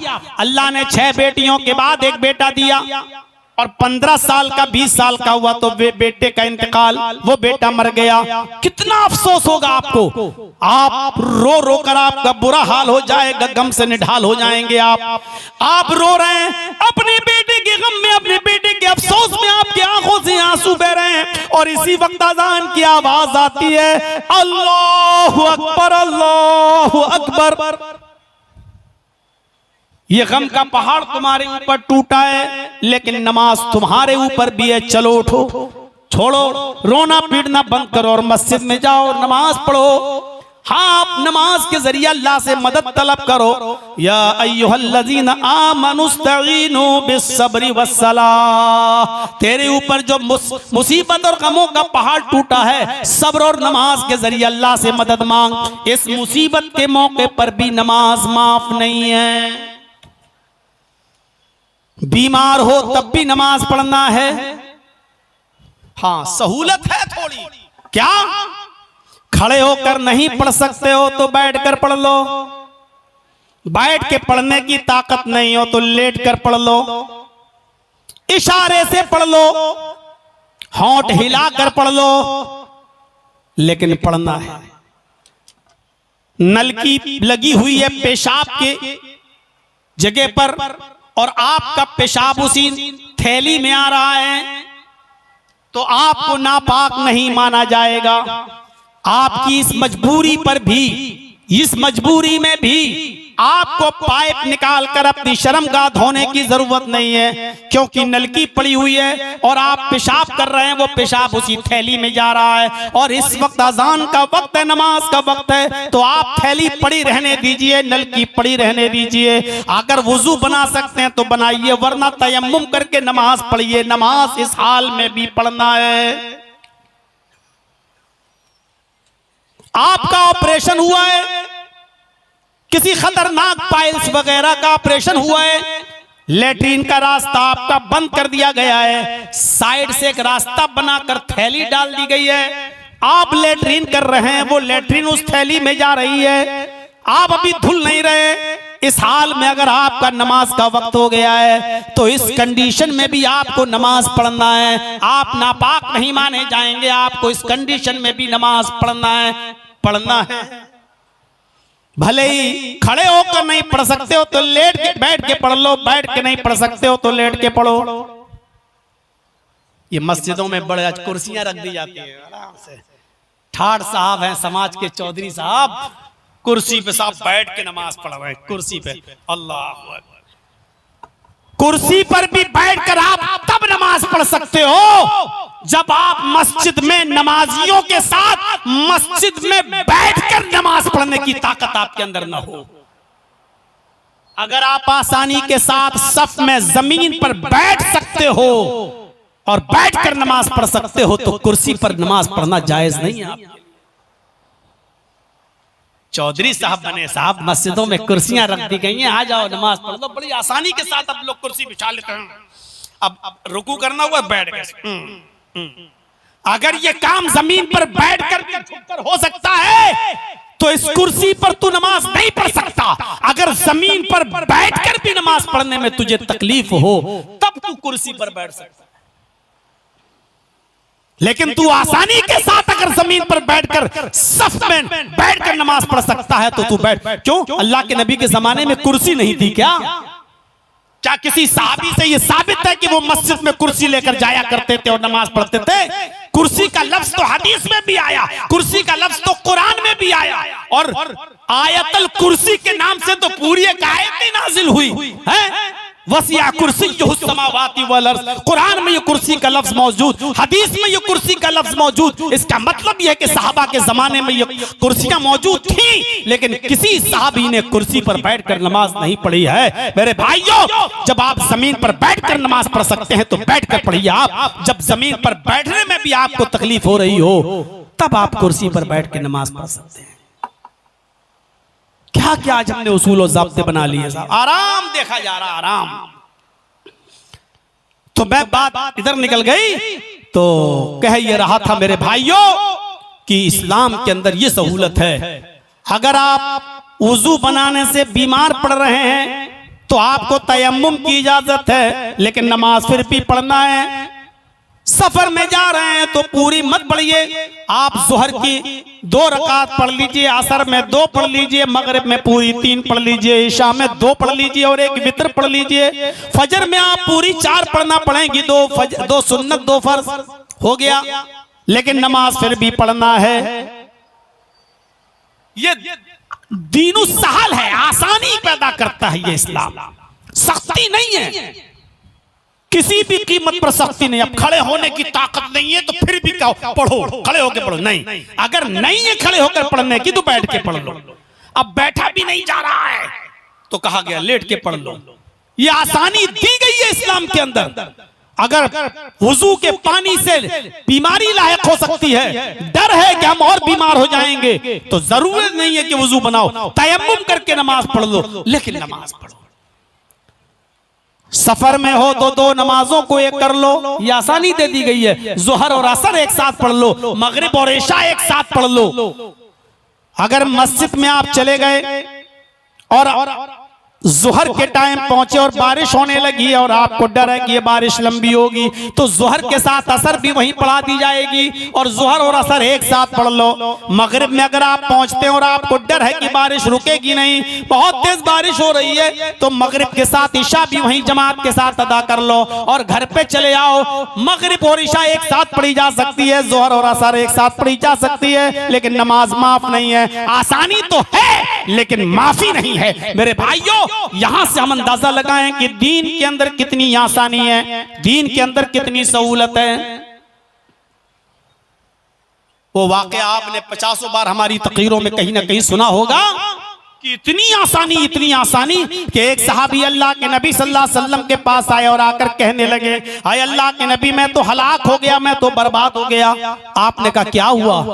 कहा अल्लाह के रसूल, रोजे की हालत में मैं अपनी बीवी से हम बिस्तरी कर लिया। सोचिए, रोजे की हालत में मैं अपनी बीवी से मिल बैठा, रोजे की हालत में मुझसे जुर्म हो गया है, खता हो गई, गलती हो गई, मैं बीवी से मिल लिया। अल्लाह के नबी ने कहा अच्छा, फर्ज रोजा था वो, बीवी से मिल ले आओ कीजिए। का कफारा अदा करो। का क्या है कफारा? आपने कहा एक गुलाम आजाद करो। उसने कहा अल्लाह के नबी पूरी जिंदगी मुझे दूसरे की गुलामी करते हुए हो गई, मैं कहां से गुलाम खरीद कर लाऊं और आजाद करूं? मैं तो खुद गरीब आदमी हूं, मैं गुलाम आजाद करने की ताकत नहीं रखता। आपने कहा फिर भी बचोगे नहीं, तुम्हारे लिए दूसरा ऑप्शन भी है। कहा क्या? फरमाया दूसरा ऑप्शन यह है, अगर गुलाम आजाद करने की ताकत नहीं है तो 60 रोजे रखो मुसलसल पे दर पे कंटिन्यू, शहरैनी मुतताबिऐन। कुरान में कहा गया ना फसयाम शहरैनी मुतताबि, 2 महीने के कंटिन्यू रेगुलर मुसलसल पे दर पे ये रोजे रखो, कंटिन्यू, एक भी छोड़ नहीं सकते हो बीच में। 2 महीने के पूरे रोजे। ये रोजा तो आपका खराब हो ही गया, जिस रोजे में आप बीवी से मिले, इसको तो पूरा करना ही पड़ेगा। इस रोजे की कज़ा भी करना पड़ेगी और साथ में 60 रोजे और रखना पड़ेंगे। 2 महीने के फसयाम शहरैनी मुतताबिऐन, 2 महीने के रोजे और रखना पड़ेंगे और कंटिन्यू रखना पड़ेंगे लगातार। आपने 55 रोजे रख लिए, 55। अब आपने सोचा थक गया हूं यार, चलो एक दिन आराम कर लेते हैं, एक छोड़ देते हैं, 5 ही तो रह गए, बाद में रख लेंगे। एक रोजा आपने छोड़ दिया, 55 बेकार। एक छोड़ दिया, 55 बेकार। अब फिर से रखो 1 से 60। हाँ, बिला उज्र छोड़ा तो अगर कोई बीमारी हो गई, उज्र बुखार आ गया, डॉक्टर ने मना कर दिया कि नहीं अब तुम रोजा नहीं रख सकते हो। अगर किसी उज्र की वजह से रोजा छोड़ रहे हो तो छोड़ सकते हो, जितने हो गए उसको मान लिया जाएगा और उसके बाद जब तुम सही हो जाओ तो जो बाकी बचे वो बाद में पूरा कर लो, अगर उज्र की बुनियाद पर छोड़ रहे हो तो। लेकिन अगर ऐसे ही छोड़ दिया, नहीं यार एक दिन सस्ता लेते हैं, 5 ही तो रह गए, एक रोजा छोड़ देते बाद में रख लेंगे, 5 ही तो रह गए, जहां एक छोड़ा बिला उज्र शरई, वो जितने रखे सब बेकार। अब फिर से रखो 1 से 60। सोच लिया कितनी बड़ी सजा है रोजे की हालत में बीवी से मिलने की। है? और नौजवानों मेरी बात को समझना, बीवी से मिलने की ये सजा है। और बीवी के अलावा अगर रोजे की हालत में किसी और से मिले तो क्या होगा? ये तो उसके साथ सजा है जिसके साथ तुम्हारा रिश्ता है, जो तुम्हारे निकाह में है, जो तुम्हारे लिए हलाल है, ये सजा उसके साथ है। 60 रोजे रखोगे तुम मुसलसल पे दर पे, और जिसके ताल्लुक दूसरी लड़कियों के साथ है और उसने रोजे की हालत में अगर किसी दूसरी लड़की के साथ गलत काम किया है तो उसकी सजा क्या होगी? सोचिएगा जरा, चूंकि हमें नहीं मालूम शरीयत ने क्या मुतय्यन किया है, लेकिन सोचिएगा कि बीवी के साथ अगर हम बिस्तरी कर लो तो ये सजा, तो अगर रोजे की हालत में जिना कर लो तो क्या सजा? मेरे भाइयों, उस सहाबी ने कहा अल्लाह के नबी कितने रोजे रखूं? आपने कहा 60। कहा ये भी ताकत नहीं है मेरे अंदर, मैं कमजोर आदमी हूं, 60 रोजे कहां से रख सकता हूं? अल्लाह के रसूल एक रोजे पर तो सब्र नहीं हुआ, बीवी से मिल बैठा, आप कह रहे हैं 60 रोजे रखो, मैं कहां से रखूंगा, नहीं रख पाऊंगा 60 रोजे। आपने कहा तो फिर एक और ऑप्शन है, वो ऑप्शन ये है कि तू 60 मिस्कीनों को, फकीरों को, मोहताजों को खाना खिलाओ। 60 मिस्कीनों को, ये तो आपके ऊपर डिपेंड करता है। 60 को एक साथ बुलाकर खिला दो, खिला दिया, जाओ अपनी बीवी के पास, बीवी हलाल। नहीं, 60 को खिलाने की ताकत नहीं है, एक एक करके खिला सकते हो तो एक एक करके खिलाओ। 60 दिन खिलाना पड़ेंगे, लेकिन जब तक 60 मिस्कीन पूरे हो नहीं जाएंगे तब तक आप बीवी से मिल नहीं सकते। 10-10 करके 6 दिन खिला दो, 6-6 करके 10 दिन खिला दो, 60 को एक साथ खिला दो, या एक एक करके 60 दिन में 60 को खिला दो। लेकिन जब तक 60 मिस्कीन पूरे हो नहीं जाएंगे बीवी आपके ऊपर हलाल होगी नहीं। सर पकड़ लिया, 60 मिस्कीन कहां? अल्लाह के रसूल आपको पता नहीं है मेरी हालत, मेरा हाल यह है कि सुबह खा लूं तो शाम को भूखा सोता हूं, और शाम को खा लूं तो सुबह भूखा उठता हूं। हमारे और हमारे बच्चों के पास खुद एक टाइम का खाना मिलता है, एक टाइम भूखे सोते हैं, हम 60 मिस्कीनों को खाना कहां से खिलाएंगे? ये तीसरा ऑप्शन भी हम नहीं कर पाएंगे। आपने कहा अच्छा, गुलाम भी आजाद नहीं कर सकता, 60 रोजे भी नहीं रख सकता, मिस्कीनों को खाना भी नहीं खिला सकता। 60 का नहीं, आपने कहा तब रुको, तब तुम्हारे लिए कुछ इंतजाम करते हैं। नमाज का वक्त होता है, साहबा मस्जिद में आए, अल्लाह के नबी ने चंदे का ऐलान कर दिया, अपने भाई की मदद करो, इससे खता हो गई है, ये बेचारा कफारा अदा करना चाहता है, गरीबों में कुछ बांटेगा, इसके लिए कुछ ताउन करो। कोई 2 खजूर लाया, कोई 4 खजूर लाया, कोई 5 खजूर लाया अपने घर से। दूसरी नमाज का वक्त आने से पहले पहले खजूर का एक टोकरा भर गया, 10 किलो 15 किलो खजूर का एक टोकरा भर गया। अल्लाह के नबी ने इसको बुलाया, इधर आओ, कहा ये लो, तुम्हारे भाइयों ने चंदा करके तुम्हारी मदद की है, लो चलो ये अपने गांव में जाओ, अपने कबीले में जाओ और वहां जाकर अपने कबीले के गरीबों को खिला दो, जितने भी गरीब हों उनमें ये खजूर बांट दो, तुम्हारा कफारा अदा हो जाएगा। हंसते हुए कहने लगा, अल्लाह के नबी किसको बांट दूं? आपने कहा अपने कबीले के गरीबों में बांट दो। कहने लगा, अल्लाह की कसम पूरे गांव में, मेरे पूरे कबीले में मुझसे ज्यादा गरीब कोई है ही नहीं, मुझसे ज्यादा कोई गरीब नहीं है। अब अल्लाह के नबी हंस पड़े, तुझसे ज्यादा कोई गरीब नहीं है? कहा नहीं। तो आपने कहा फिर तू ले जा, तू ही खा ले और अपने बच्चों को खिला दे, अपनी बीवी को खिला दे, तेरा गुनाह भी, तेरा कफारा भी अदा हो जाएगा। ये है आसानी इस्लाम के अंदर, ये है सहूलत इस्लाम के अंदर, ये दीनुस सहल है, ये दीनुस सहल है, ये दीने एतिदाल है, दीने मोतदिल। ऐसा एतिदाल है इसके अंदर, ना बहुत ज्यादा सख्ती है ना बहुत ज्यादा नरमी। वुजू के लिए पानी शर्त है, वुजू बनाओ, लेकिन इतनी सख्ती नहीं है कि पानी पूरे इलाके में नहीं मिल रहा है तो 20 रुपए की पानी की बोतल खरीदो बिस्लरी की और उससे वुजू बनाओ। इतनी सख्ती नहीं है। पानी नहीं मिल रहा है तो तयम्मुम कर लो। ज़कात फर्ज है, लेकिन यह कहा गया है कि अगर तुम्हारे पास इस्तिताअत है तो 7.5 तोले सोना और 52.5 या 52.5 तोले चांदी, ये आपका निसाब है, इसके बराबर आपके पास रकम है और 1 साल गुजर चुकी है तो आपके ऊपर ज़कात देना है। ज़कात ये इस्लाम के अरकान में एक बेहतरीन रुकन है। ज़कात मुसलमान पर फर्ज है, लेकिन ये नहीं कहा गया कि तेरे पास जब इस्तिताअत ही नहीं है तो अपना घर मकान बेचकर ज़कात दे। ये नहीं कहा गया कि किसी के घर में चोरी करके ला लेकिन ज़कात दे। अगर तेरी इस्तिताअत नहीं है तो तेरे ऊपर ज़कात फर्ज भी नहीं है। एतदाल देखिए, हज हर मुसलमान पर फर्ज है जिंदगी में एक बार, लेकिन यह भी कह दिया गया इन इस्तिताअत इलैहि सबीला, अगर वहां तक जाने की ताकत है तुम्हारे अंदर तो।